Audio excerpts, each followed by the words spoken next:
Okay. Hey, peeps, welcome back. So it's been a while and we got to talking and we thought, well, we're talking and it's been a while since we've made a video. So Yeah, we decided to make a video because, yeah, quite a lot of stuff has shit. happened and shit has gone down. I was trying to keep it PG, dude. You made me Oh, my swear. bad, my bad. Sorry, but it was Right. only a matter of time. Yeah, why fight the inevitable? We are going to swear. We are. Mm. Parental advisory. Like you care. Anyway, so yeah, God, how long's it been since our last video? About 4 months now? Oh, I don't know. It might be even a bit longer than that. I have to check the It date. has. It has been a while. We've just been. I've been on a down swing at the moment with various things and low energy, fibromyalgia kicking off, plus various other things have been going on. So the drive to actually do a video and talk about stuff has just not been there. And Word. obviously, with things going on with you as well, it's just been one of those. Yeah, and boy, has things been going on. I mean, we've been looking basically back over the last year, and it's actually something that I was thinking of doing, and I actually did try to start to make a video for the year anniversary for Kaylee, and basically for everyone in on what's happening and any updates, because we have had some updates. But let's start with that then, with the updates and everything. Yeah. You tried to do a video, but in the end, it didn't actually come to fruition because headspace. And a lot has been going on. I mean, I've come up with some realizations which I was going to cover in the video, but yeah, I'll probably touch on them now because they're on my mind and it's part of the discussion. Yeah. But basically, a lot has happened over the last year, and not a lot of good. Although, unfortunately, not. No.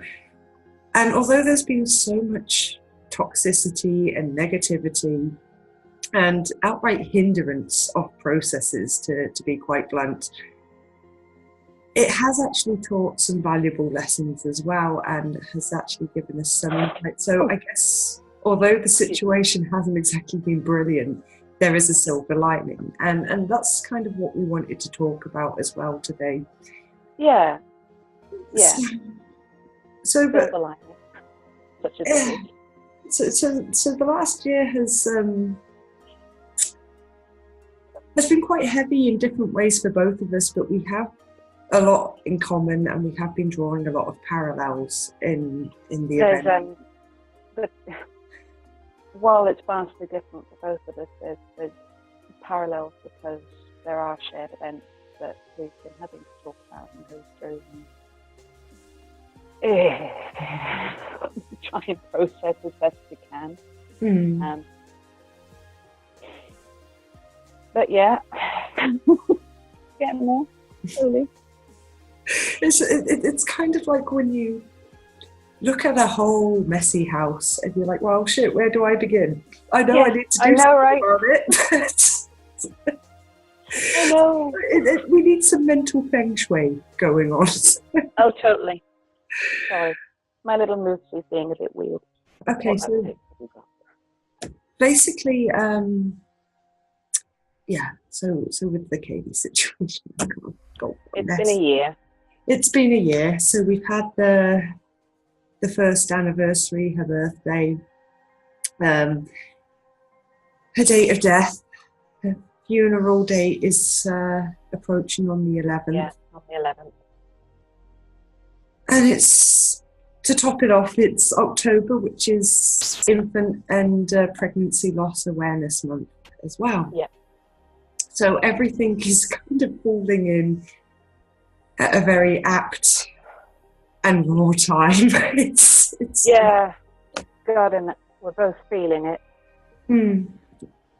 And it got me thinking, with all the the crap with my family, the shared experience that we have involving a member of my family. We'll touch upon that because we and haven't really. No. And just the general disrespect of his actions, not only towards you there, and the additional drama that has been poured on by my family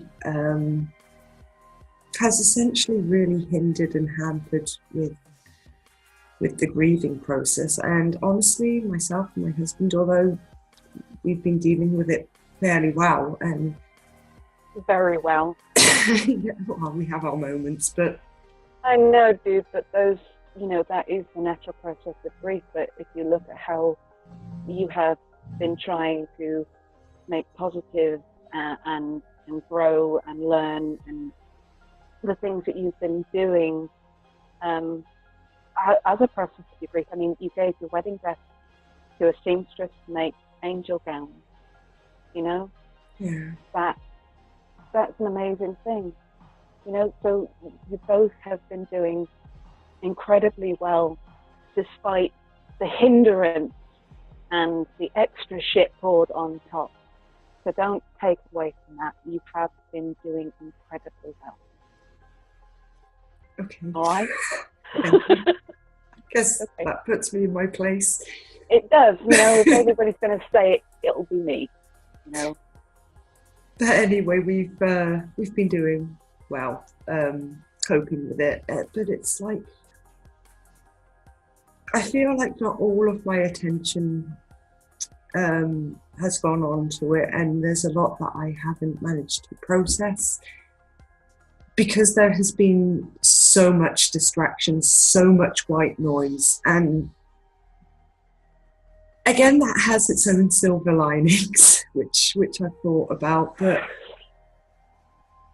actually, I feel like I have been robbed of the only I can do for my daughter. You have been robbed of that, and it's been horrific, to say the least. The extra crap that has been poured on top, and the things that have been said and done in a time when actually you needed these people to be supportive of you and to show their love of you. And the fact that they just, instead of doing that, they made it all about themselves. Yeah. And it's not just, there's a variety of people that have been doing this, and it's not fair. You have been robbed of your grief. You have been robbed of your time to grieve, and you have had to focus on these other things instead of focusing on this. I mean, some people do the distraction thing when they're grieving, but this was forced distraction. Yeah. It was full-on rodeo clowning, if I'm honest. You had no choice in the matter. You had no choice. It was forced on you. And it's something that I've also noticed as well. It seems that this is really not an uncommon thing. No. That other people that are going through horrifically, terribly difficult times, whether it's a death of a loved one, a child, or just something very traumatic, people seem to find themselves surrounded by just the most self-absorbed people. And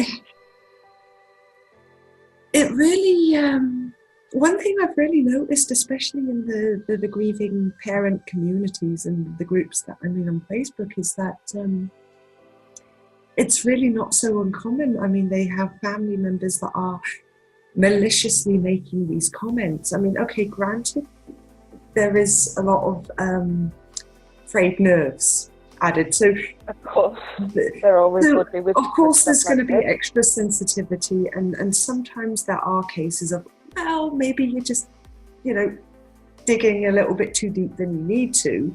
I mean, the problem with death as a grieving process, when whether it's your child or whether it's another family member you're close to, Mm. is the difference between somebody being malicious and somebody just not thinking and putting their foot in their mouth type thing. There is a big difference. I mean, you can react a certain way and then it'll all calm down. You know, if somebody's made a offhand comment and kind of momentarily had a lapse of sanity and forgot, you know, what's going on at the moment, and they've just made this offhand comment and you blow up and everything, and then you calm down and think, well, actually, no, that wasn't malicious, that was not malicious, that was not intentional. So it was insensitive at best. It was insensitive, but not malicious. Yeah. The intent behind it is a thing that is different. You know, whereas these toxic people who are unfortunately around a lot of people. Anger. Yeah. Whereas with these malicious people that are around during these times, they tend to, it's like they almost get off on your grief and keeping you in a very low place because it's a very intoxicating fuel for them. You know, so if you're in a state of grief and you have this very toxic person around you, and they seem to be just dragging you down, know that it is actually intentional. You know, you can tell the intent between somebody who's just thoughtless and a bit insensitive and has forgotten ever so slightly, and the person that is there intentionally keeping their foot on your head, keeping you in this very vulnerable, very broken state. And it's those people that you need to focus on to try and get out from underneath of. And in this situation with you, you have had these people doing this to you, and they just so happen to be family. So say family. I'll just So call say them family of genetic. Yeah. But yeah, that's it. There's a very clear definition, and it is an intentional thing because they enjoy it. It makes them feel better about themselves. It makes them feel like they have more of a sense of control. And that is very evident in the situation that has been going on this past year. And boy, true colours have been shown. Oh God. More than ever. I mean, not that they weren't showing them before, but I once was blind, but now I see, yeah? Yeah. I mean, the only thing that has, with these people that have been doing this with you, they seriously underestimated something, and it's a very important thing. They underestimated the grief of a mother, because that kind of grief, while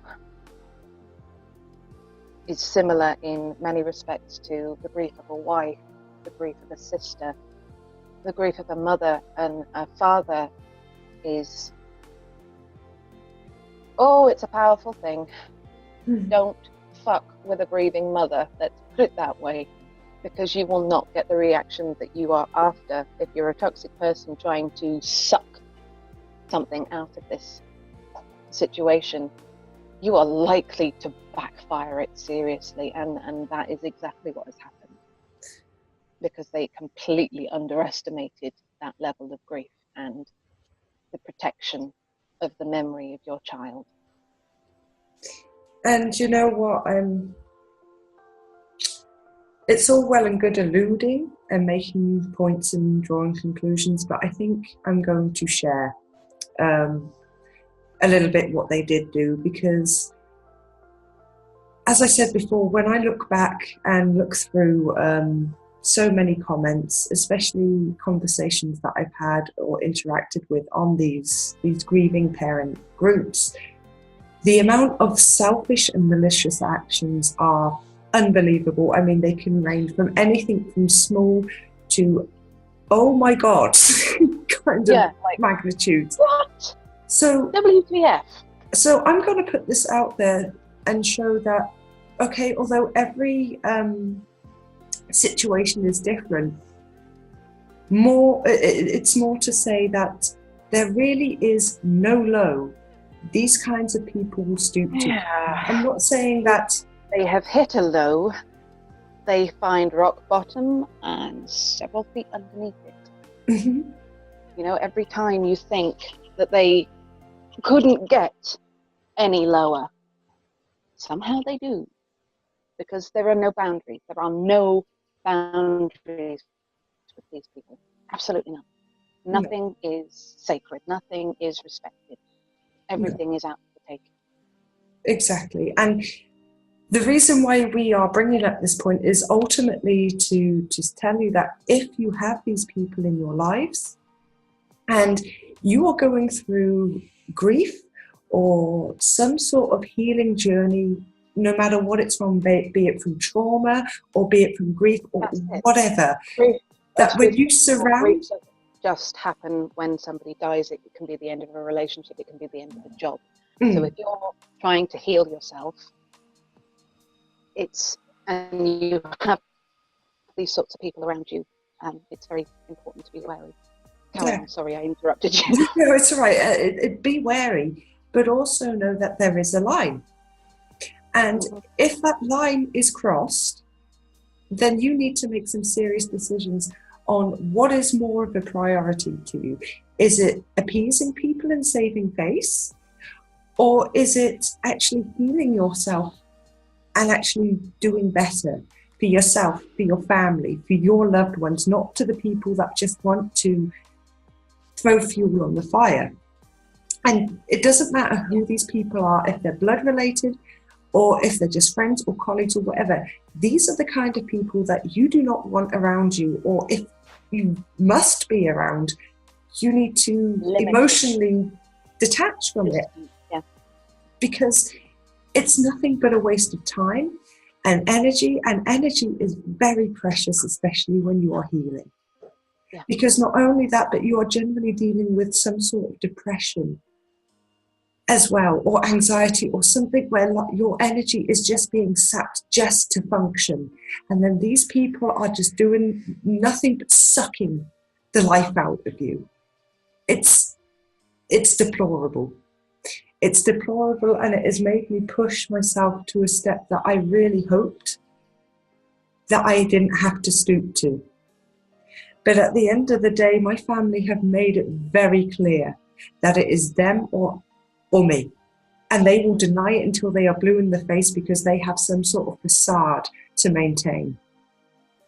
And I'm just going to be the crazy, unhinged one. I'm going to be the one that's always got a mouth on me, that's always going to be the bitch, or delusional, or mentally unstable, or whatever. They can say whatever the fuck they want in their defense. I don't care, I'm done. I'm done. You know what you have done. And if they ever watch this, I'm saying this to you right now, you know what you have done. And no matter how many times you deny it, you know the truth. And you know I know the truth. Fuck you. You are biologically my family. But no more than that. Thanks for the sperm. I'm done with their bullshit. I am done with their bullshit, and no one, no matter who they are, has the right to interfere with your healing process, with your grief, with what little left you can show that you love this person, that this child, that you've had 9 precious months and 3 days together. 9 months and 3 days. And the one thing I can do, you have completely shat all over. Not only for my daughter, but for my grandmother and my mother as well. To hell with the lot of you. You know what you have done. You will never admit it. You will never admit it. But I know, and you know, and may that forever be on your conscience. I'm sorry, dude. No, it's fine. Oh, God. And that's how I feel inside about that. Oh yeah, I'm sorry about that, people. It got passionate. It got a little passionate. Right. I want to make a point about that. We'll call it an outburst. About the outburst that you just had. Now that there was completely and utterly raw emotion from the situations that have been going on. And it's not just the one situation, although they're all tied in together. It's important to note that there's a few different things going on. But the outburst of emotion you had, clearly, that was anger. And as we have covered before, grief, it's not simple. There are cycles of it, and one of the stages of it is anger. Okay, cool. But it's important to sort of note that because you have had so many different things to deal with recently, you haven't entirely processed. Sorry, it's a dog. I haven't entirely processed fuck. Okay. No, you haven't entirely processed fuck. You haven't entirely processed your emotions on the various situations and how you are coping with them, because you've been bombarded with all this bullshit. So after a year, your emotions should have settled somewhat on the matter.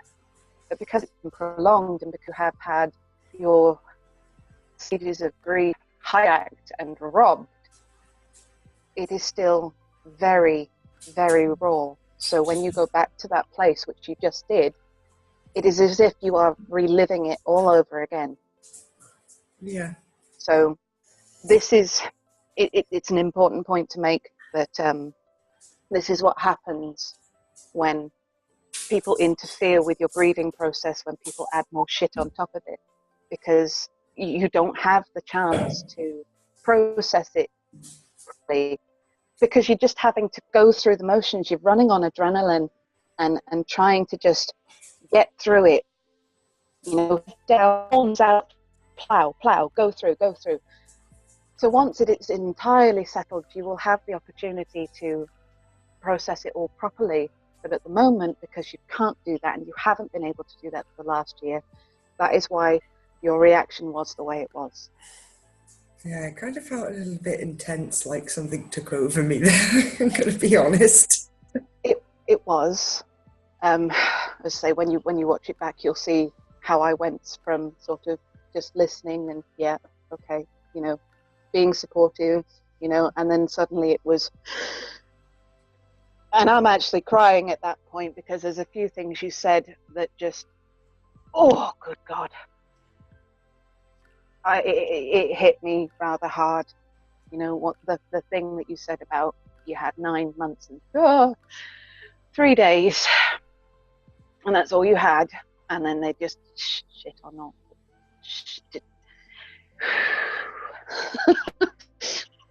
Yeah, that hit me hard, dude.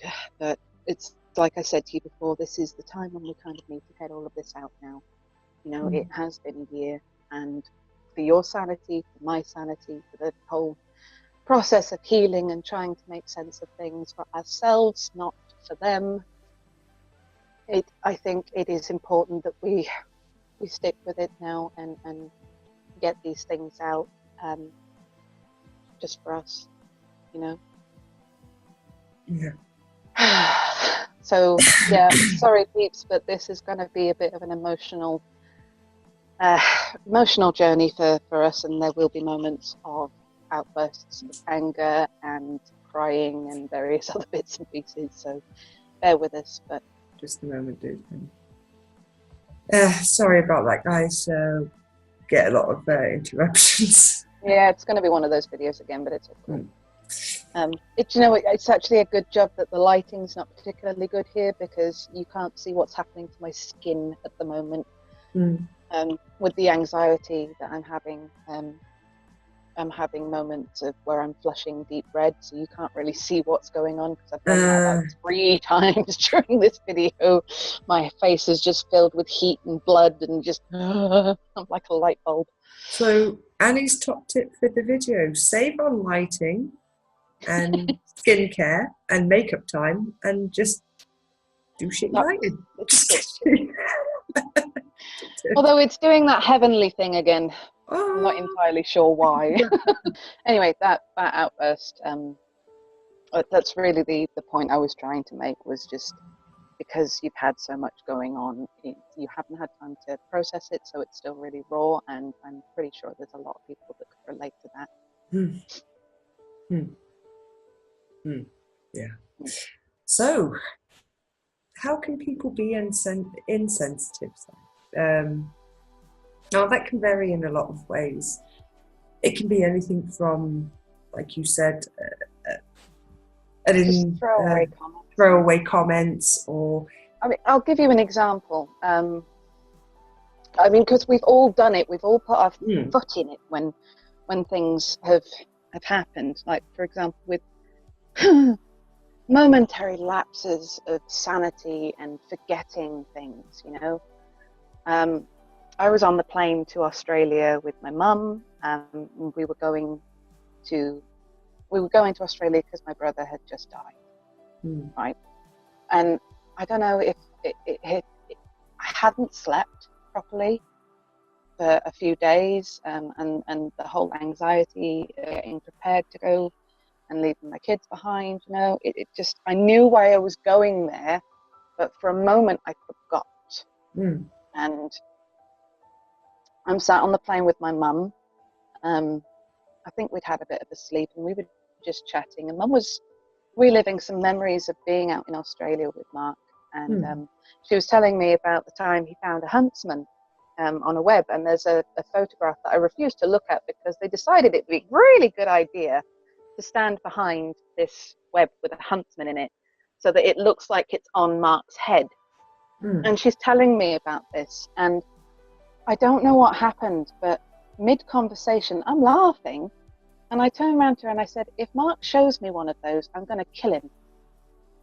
And then I went, and you know, it was just one of those stupid throwaway comments, you know, and for a moment, a split second, I'd forgotten why we were going there. And it wasn't an insensitive thing per se, but it's just little things like that, you know. The fact that I'd said, I'm going to kill him, well, he's already dead, so I couldn't.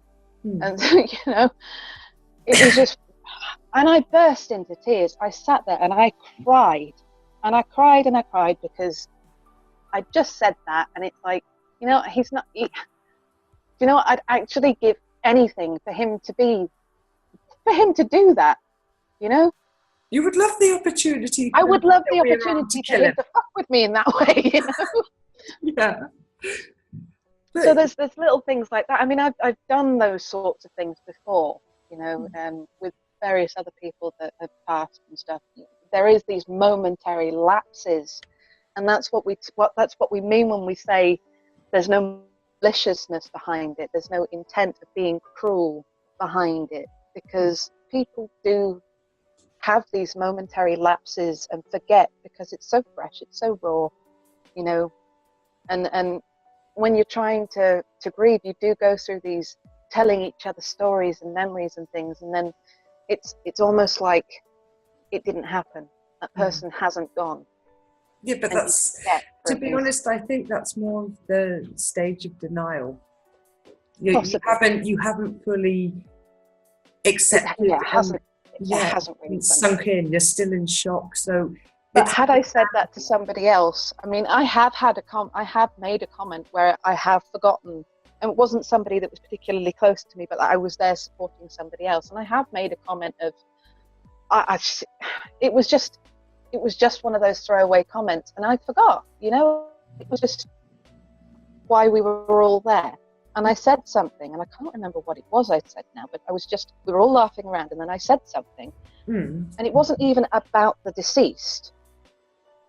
And everybody's looking at me, and they were saying, what?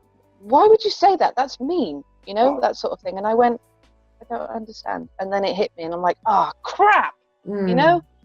It was one of those I'll kill him sort of comments. It was something like that, and it was just one of those, I'll just go in the corner and shove my foot in my mouth. So, but it wasn't, the intent was not malicious, it was just stupidness, just momentary lapses, and that's the difference. You know, that there's other things people can say and do. I mean, yeah, they may initially hurt, but But at the end of the day, that person was not being intentionally cruel. And it's something that everyone can everybody does at some point. Everybody does, you know.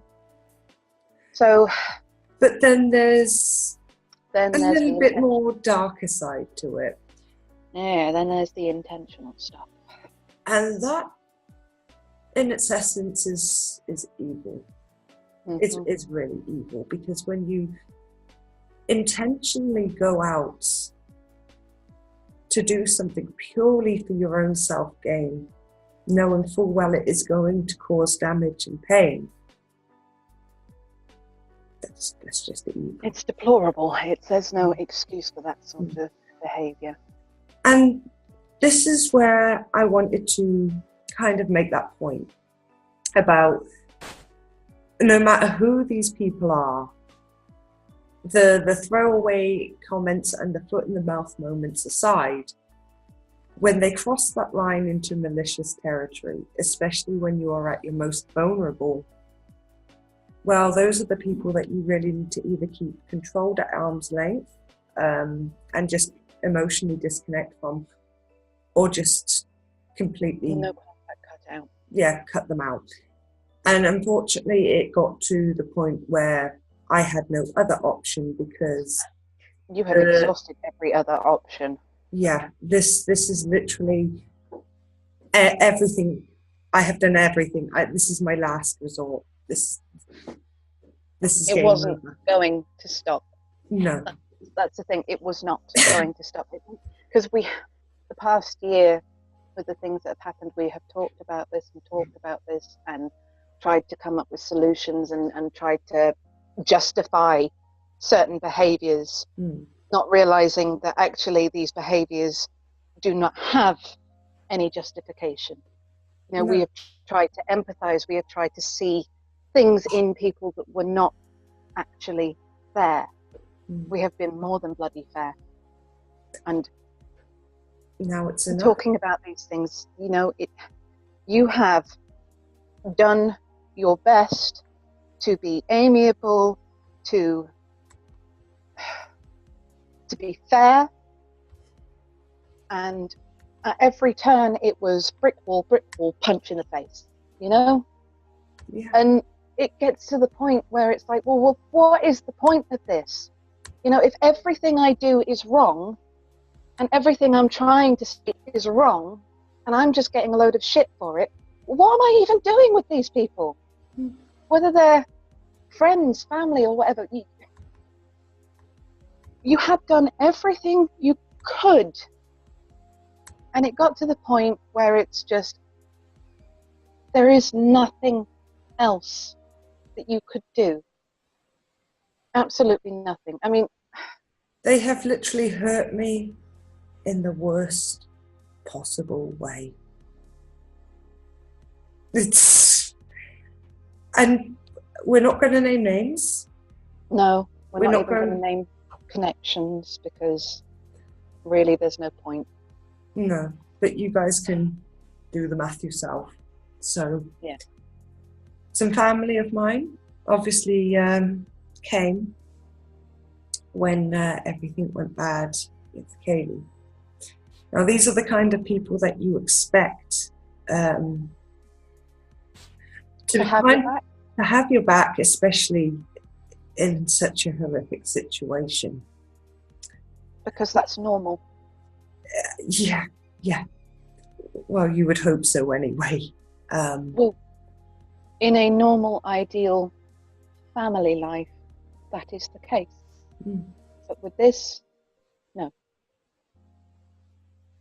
So, obviously, Annika, she wanted to come over as well. And we thought, because at the time I wasn't driving, and I'm just going to put it out there. I'm not financially stable. I have to have a bit of help from the UK government and everything. I do have a job, but I don't earn enough, so I'm on a shoestring budget, you know. Yeah. So the offer was to get a lift with these family members of yours because I have known them for as long as I have known you. Now, we have discussed this at length, and I didn't want to. There was something in me saying, do not go with them. And I kept sort of saying to these particular people that it's okay, I'll just get a flight, because they weren't exactly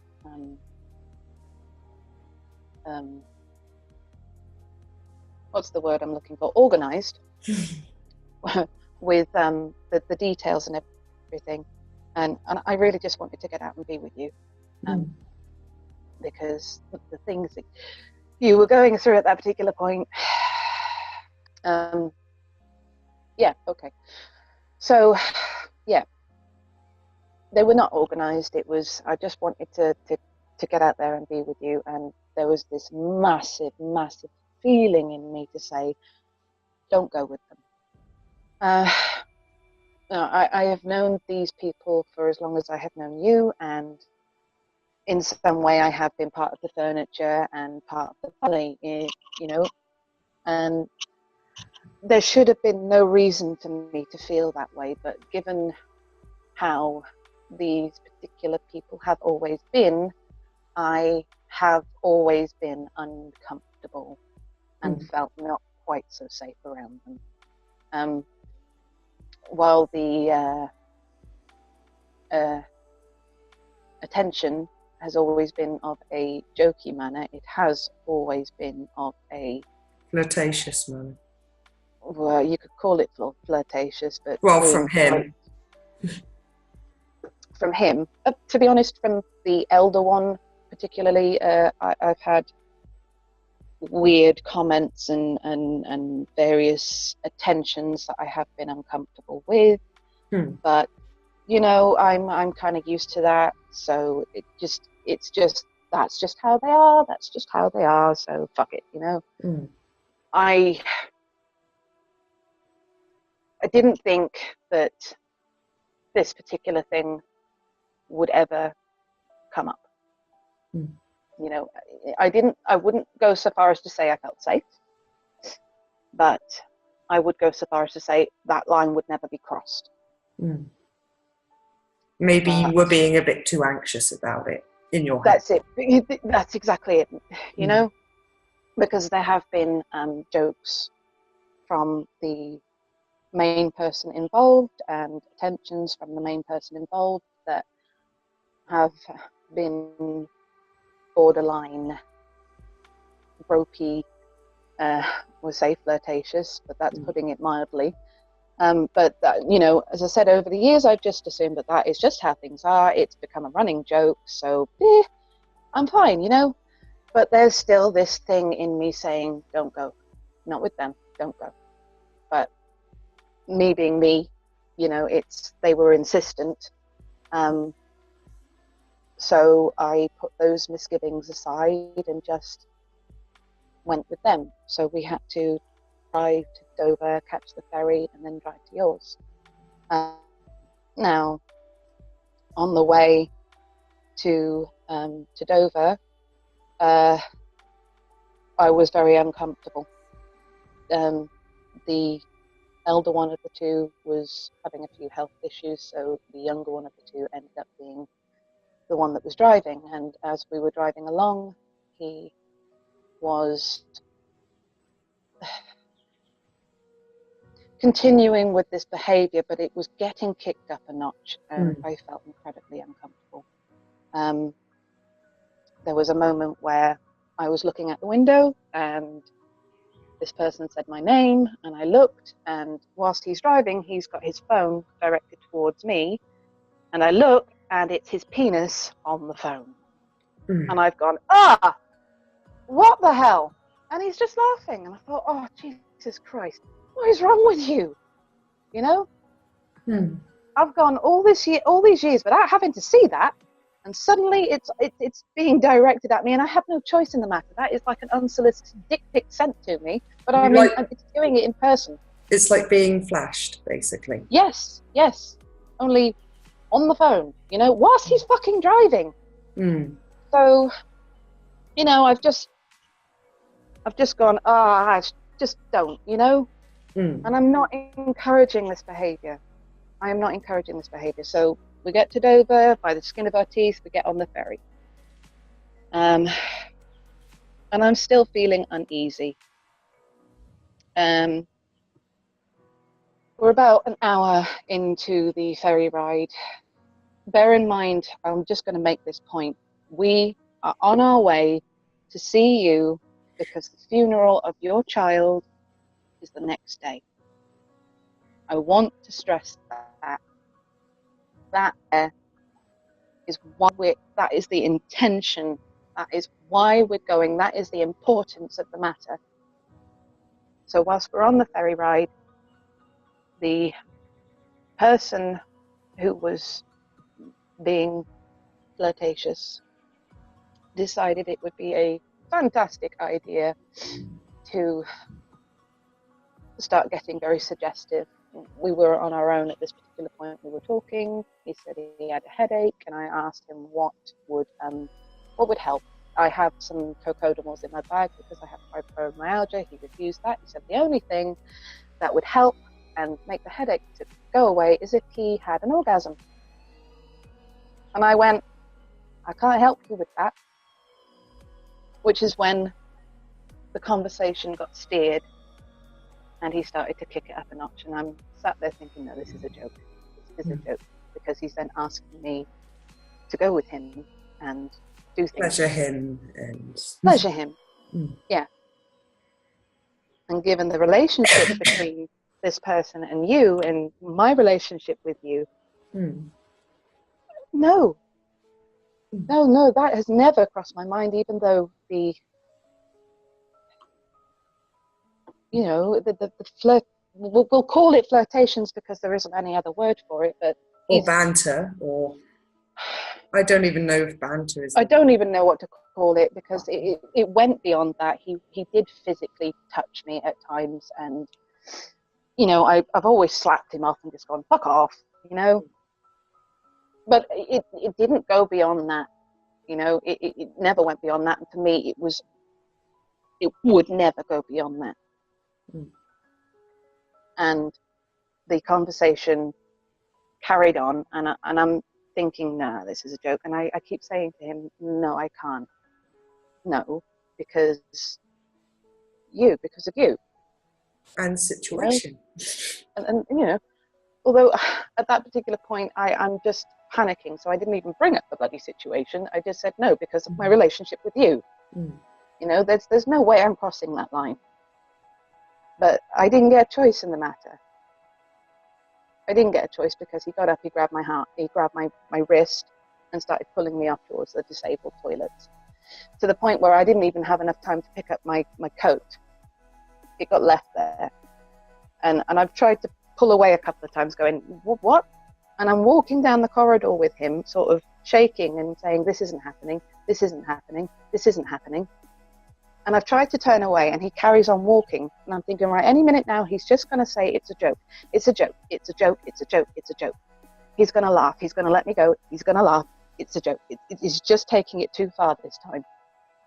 That's what it is, that's what it is.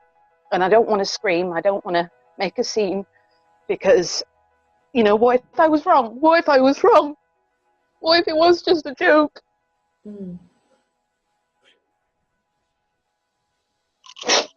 Because it's him, and because of what he is to you, I would have just sort of accidentally, allegedly, that he was going to do stuff to me, and I was wrong. I would have been wrong. What if it was a joke? We're supposed to be going to bury your daughter.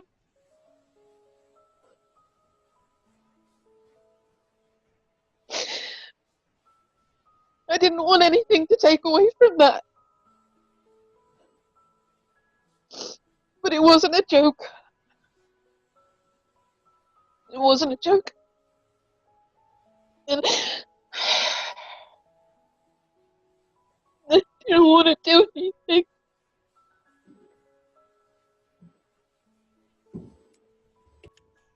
Sorry, just needed to calm down a little bit.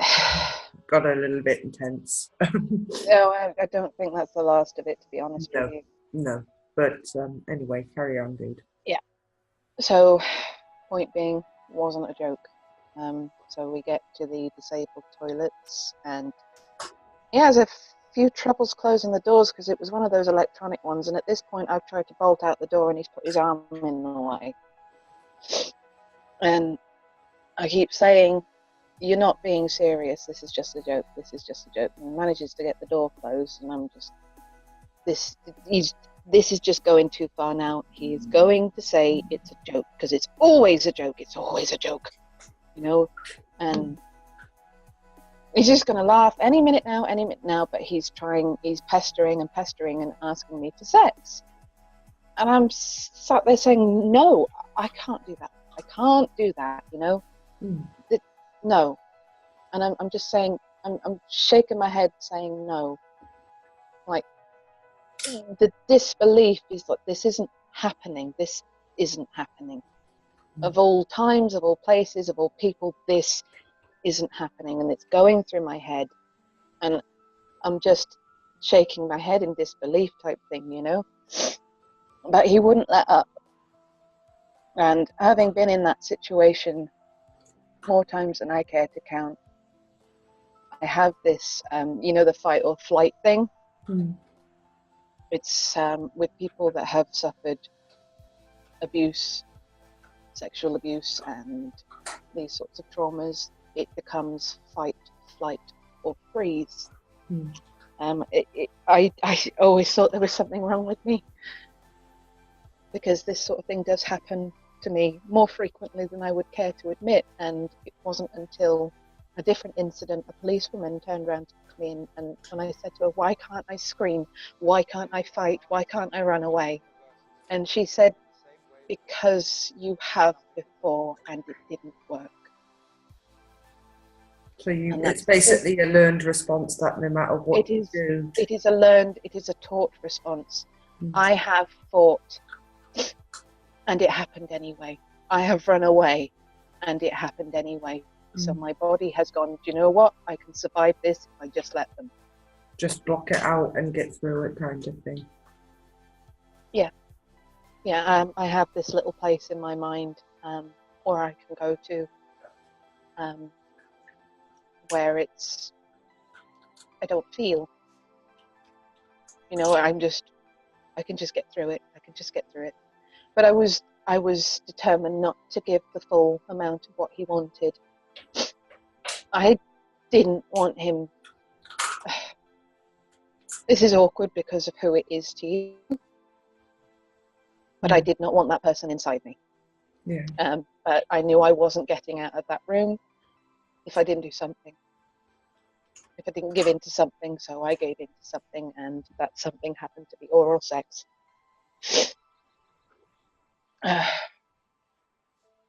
No, the important thing to state for people that have been in this situation is that is still sexual assault. I didn't say yes, but I gave in because I didn't really have any other choice. It was forced more than consensual. It was emotionally forced, because my no was not taken as a no. It was my no didn't matter, because he wanted what he wanted, and that was that. And having had these things happen to me my entire life from the day I was fucking born,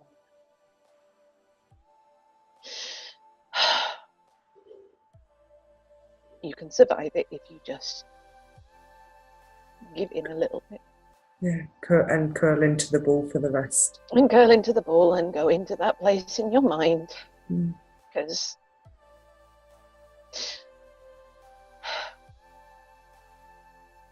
they want what they want regardless of what you want.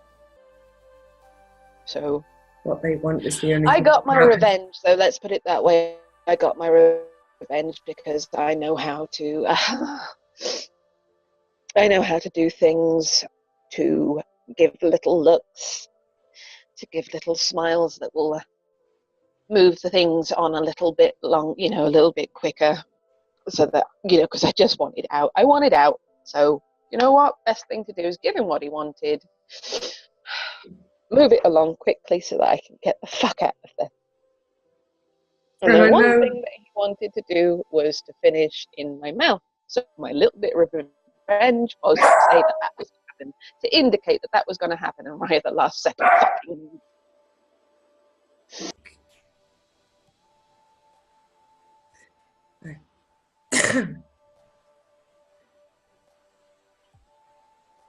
hang on. Even though you ended up submitting, and even though you kind of played to what he wanted to a degree.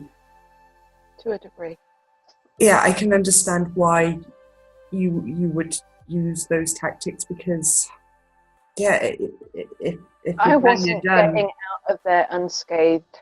I wasn't getting out of that room without. It's unfortunately, in the experience that I have had, I could have got hurt worse. I have been raped, I have been forced, and I got hurt worse. So the way you see it is kind of like you did what you could to lessen the damage control. It doesn't, at least the physical damage. The physical damage, because the emotional damage is still as bad, it's still as bad.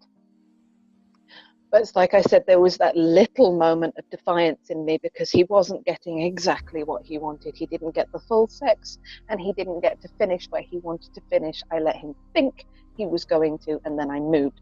That was me telling him, you don't own me.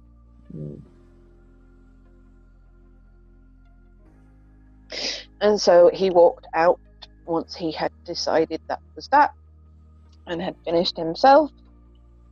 And the last thing he said to me was, don't tell you, and don't tell the other person that we were with. And you know what? I wasn't going to. I can honestly say I wasn't going to, because in my head right then, I just wanted to get to you. I wanted to get through the funeral. I wanted to be there for you. And I wanted to forget that even happened. If he could just let that go and pretend it didn't happen, then I could do the same. It was a mistake. It was done. I wasn't gonna take things further. I wasn't gonna tell anybody. I was just gonna take that pain myself, as I have done so many times before, and just, it didn't happen. But the one thing that made me change my mind was the instant we got there, he started using it as a way to torture me and torture you and control the very fucking reason we were there. Yeah, they were the things that he was saying. There was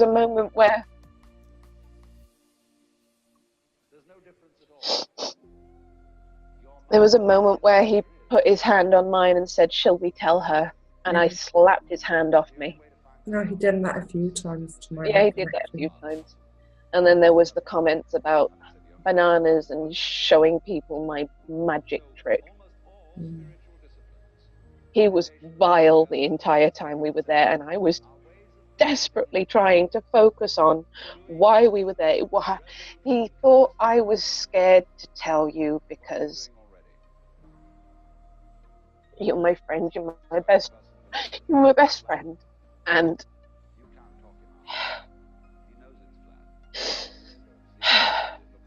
yeah, there was a little hint of, if I tell you, I could lose you. But at the end of the day, if I don't tell you, then I'm keeping something from you. And while I had thought maybe I should just keep it to myself, the way he was using it to torture both of us You know, you were kept in the dark. You knew something was going on, but you didn't know what. But we were there to bury your daughter, a member of his family.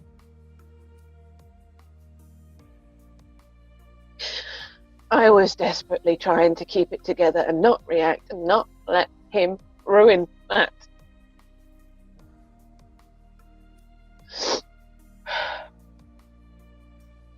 But that's all he was doing. Threatened it on the way home as well.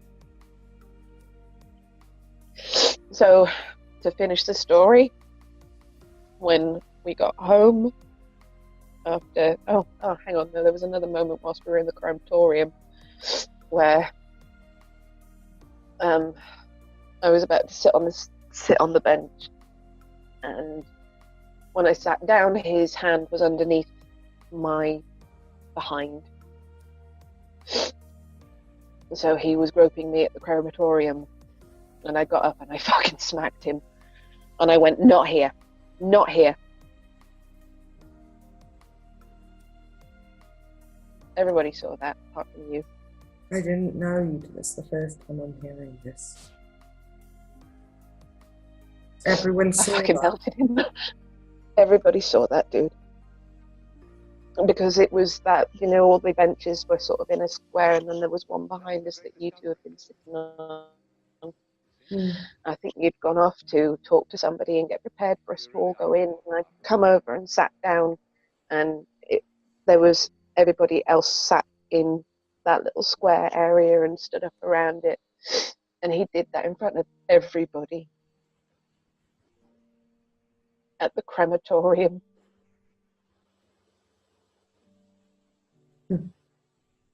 I was going to let him use me to torture you. So I didn't say anything to you the entire time we were there, although you knew something was wrong, but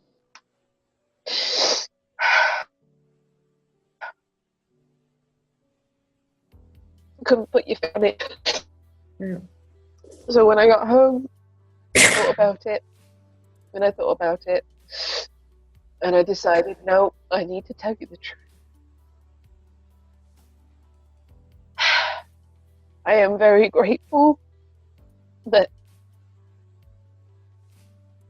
we have the bond that we do, because it could have gone the other way. You know, the way that person is and has been this past year, our friendship could have been over. But that's the thing about loyalty, isn't it? It's not really about blood.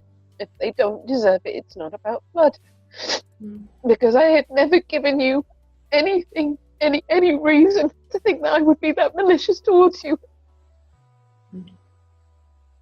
No. I mean, I'm going by the old principle. Because what he said was I was making it up. Yeah. And when I confronted him about it, because I remember when we had that conversation and you had told me, I'm sorry. hearing the terror in your voice. And at that moment, everything kind of just slotted together, because at the time, I was, to say my mind was somewhere else is a given. Understand. But yet there was still things that I was noticing that seemed odd. And I just couldn't connect the dots. My head was not in that space. And although it was kind of like noted as strange, but once you told me, everything just made sense. And it's as the old adage goes, the best way to predict future behavior is to look at past experiences and behavior. And generally, that will give you a very good idea of what to expect from that person. And as you said, you have never given me a reason to doubt you. We have always had a very open and honest friendship. And although I know at times you can be a dumbass, and so can I, you know, we both have those moments. And dumbass aside, twisted is something you are not. And I'm sorry, no one would lie about this. And malicious is something I'm not. Not only the act itself, No. but the timing of it. And when I thought through it all, it took me a little while, but my reaction was pretty much instant, because I was going on my guts. And my instant reaction was, I don't care who they are, you go to the police. You go to the police. And Yeah. even though there's this whole innocent until proven guilty, and unfortunately there was no evidence, therefore... No, unfortunately, I'd waited too long and the CCTV footage had been wiped. So that was future the one thing. It was a future reference which go immediately.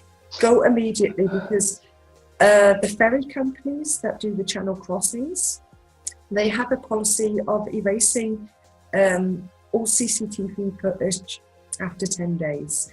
So if you go too late, any evidence could be gone. So if you were robbed, or if there is an incident that happens on the boat, no, you have a 10-day limit. So do not wait. Do not wait, because this is important. I guess that counts with all places, you know, whether it's out on the street, there's cameras, or in a shop and there's cameras. They don't keep that footage indefinitely. I don't think it's as short as 10 days in mainland. Probably I think not, international waters. Basically. Yeah, sorry. Basically, just go immediately, because there is a chance that any CCTV footage, wherever it is, could be wiped. I mean, obviously it might not be 10 days for shops and stuff. It could be longer, it could be shorter, I don't know, but go immediately, because without that you only have his word against yours, or her word against yours, or hope that a witness comes forward. Whether you've got witnesses or not, whether you've got people that can corroborate your story or not, because there were plenty of people that could corroborate my story, but without that hard evidence, there was no point in pursuing it. And this, you know, this is the thing that I really want to say right now is,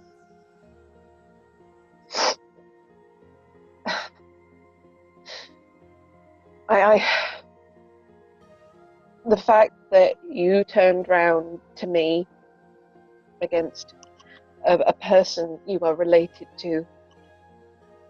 I mean, all right, we've been best friends for a very long time, you know, but still, you know, that there's this whole family loyalty thing that people buy into, you know, blood being thicker than water.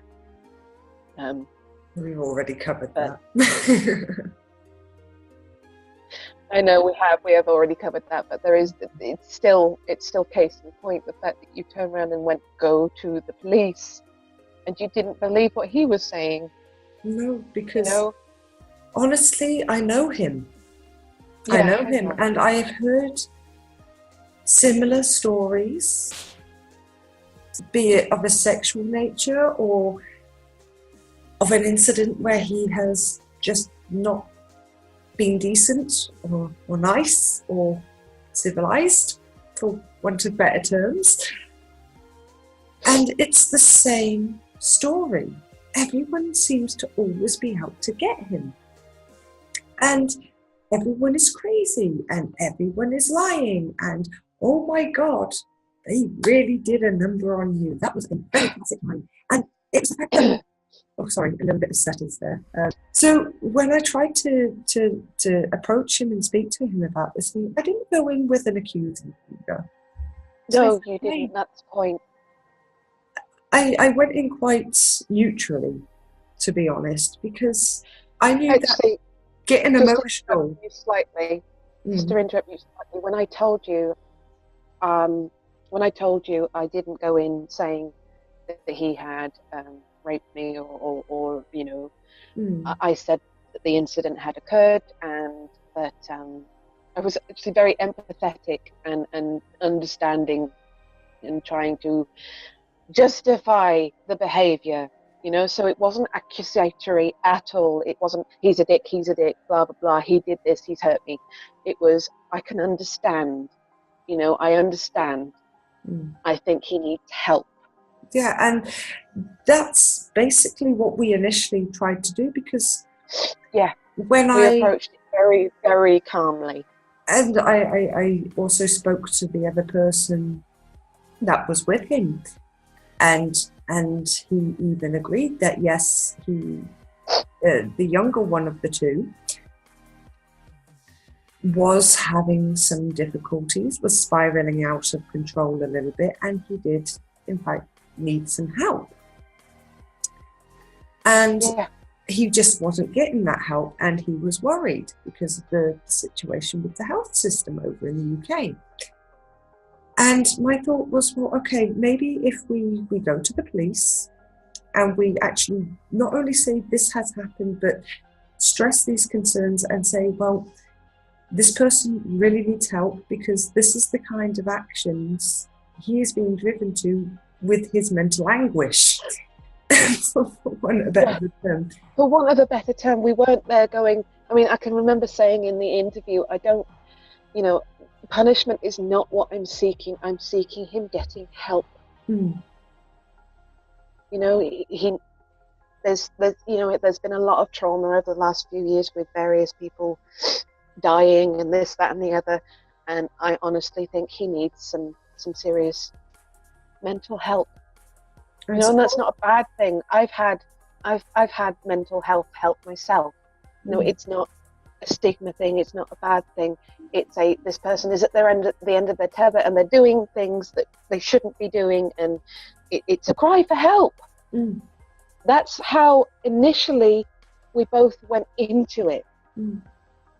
But the reaction from this person was to call me a lying bitch and various other things, and to threaten my life and my kids' lives. Not so much as that I'm going to kill you, it was more I'm going to do something to you and make them watch. Mm. Which I will stress that you didn't tell me this was said to you, but you didn't tell me this until much, much later on. Yeah. And which is something that I've heard him say again in the past about other people. Yeah. Mainly exes. But yeah. And he was just explosive, uncooperative, very disrespectful. He was instantly just attacking you. There was just no way I could get... Because I'm going to lie about something like this, because I'm that much of a bitch that I'm going to tell you not long after you've just buried your child that this particular person who is of importance to you has just done something to me. I am that much of a dick that I am going to make your daughter's death all about me. Mm. Now that is simple and utter projection. Yeah, basically, and just not willing to really be not willing to acknowledge it. And own it. You know, and this is just it. It's deplorable. I mean, what he said to me, he tried to insinuate that you were manipulating me and just to screw with it. I mean, even the police that interviewed him said, there's nothing we can do. No. But he's lying. We believe you, he's lying. Because the one thing that he said, you know, in his defense, is that you and I had cooked up this little scheme to get money out of them because of various inheritance things. So basically, this was all for profit.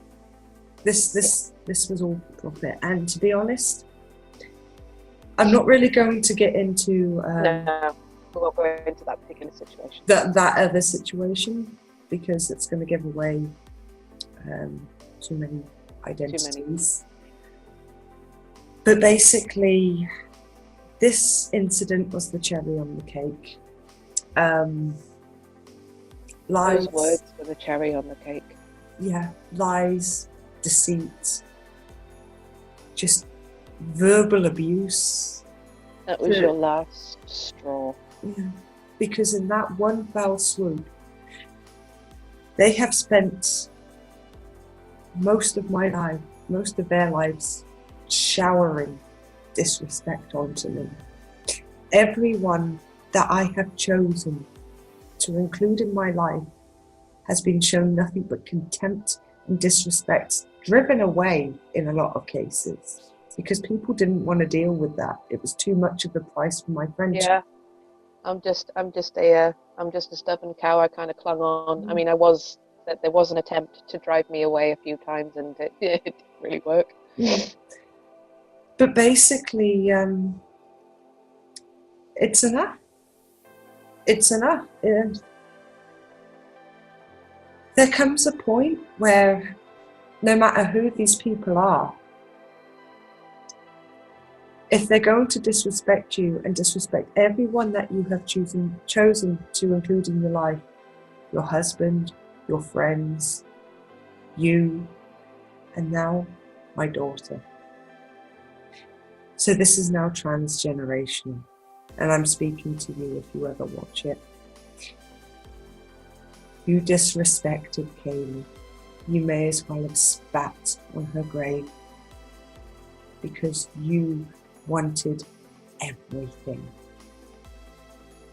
and wanted to keep me in control.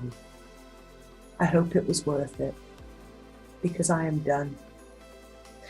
And this should go for anyone who is watching looking for inspiration on this. If your family, of all people, will lie to you, will literally try to rob you blind and take the roof from over your head, when they can take what they want at the detriment to others, regardless of the pain, regardless of the price,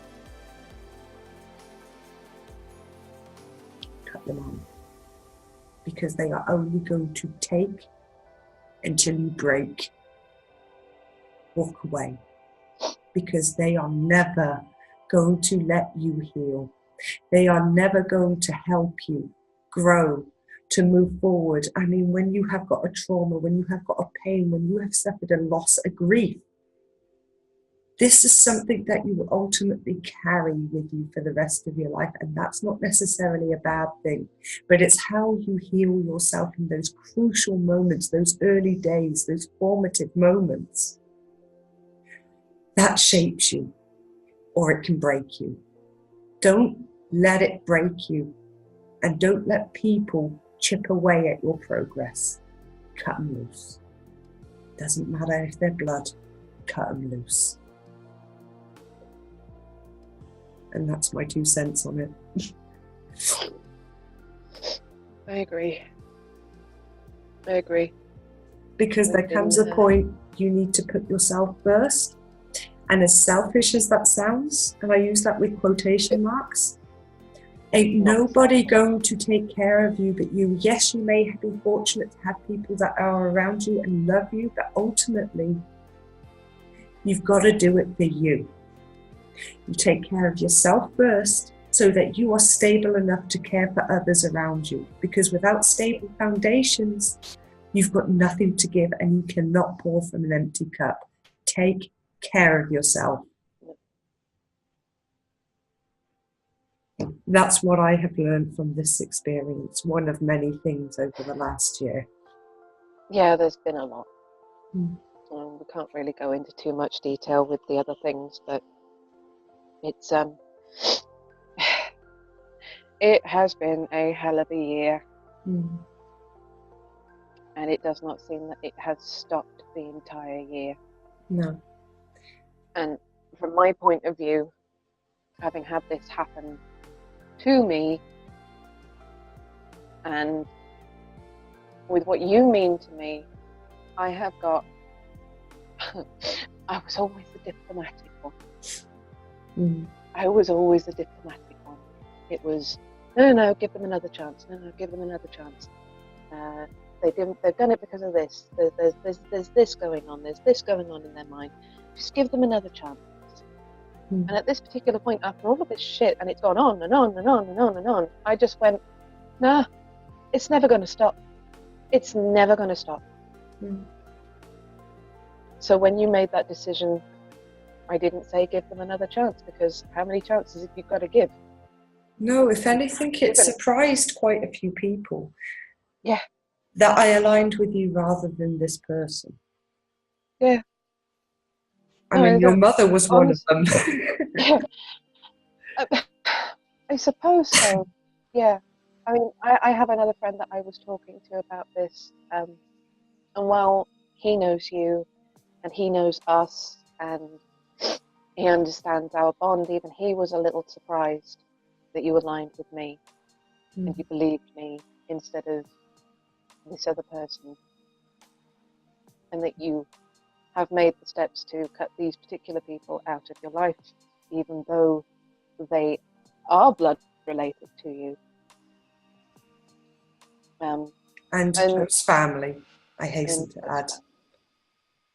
I mean, close by blood, not by... not by love, because there just seems to be a lack of that, to be honest with you.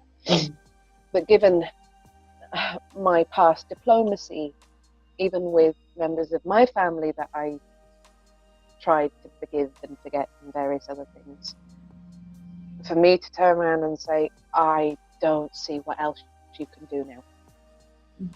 When you sort of told me what your plans were with cutting them out of your life, and yeah, my usual response would be, don't do that. But I couldn't say that because I have watched you, especially this past year, give chance after chance and olive branch and try and be diplomatic, try to take a leaf out of my book. And just, they have shat on it all and demonized you, demonized me, and it's just, when is it going to stop? It's not going to stop. And I sat there and I thought about it. It's not going to stop, because that initial understanding that I had about that particular situation, I want, there's part of me that wants to be fair, wants to be diplomatic, wants to be understanding, wants to see good in everybody. And I can't. After everything, I am looking at this person and I can't see it. There is no remorse. No, that's the point. That goodness that I'm looking for is remorse, and it's not there. He's just denying it. I mean, his story has changed. So many times. From him admitting to me that, yes, something happened, but it was purely consensual. Suddenly, it's all delusional. And it never happened. So. I think he forgot what he said in the first place. Ain't buying it. Ain't buying it. So that has been the last year. Well, a segment of it anyway. A segment of it. But it's... we work from personal experience. The advice we give is deeply personal to us because it's things that we've had to learn the hard way. Nobody taught this to us but ourselves. We've had to reflect, we've had to go through this shit, and we've had to make very tough decisions. And the point of this video is to show you how malicious certain toxic people can be, the things that they will stoop to for their own self-gain, the things that they will try and do to cover their own asses and destroy any credibility their victims have. But at the end of the day,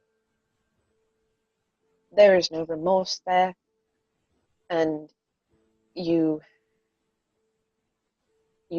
they don't own you. They don't own your grief, they don't own your mind, they don't own your body, they don't own your soul. They don't own your experience on this planet. So do what you have to do to cut these people out of your life, or at least limit contact with them. Because at the end of the day, or control the contact and maintain your boundaries.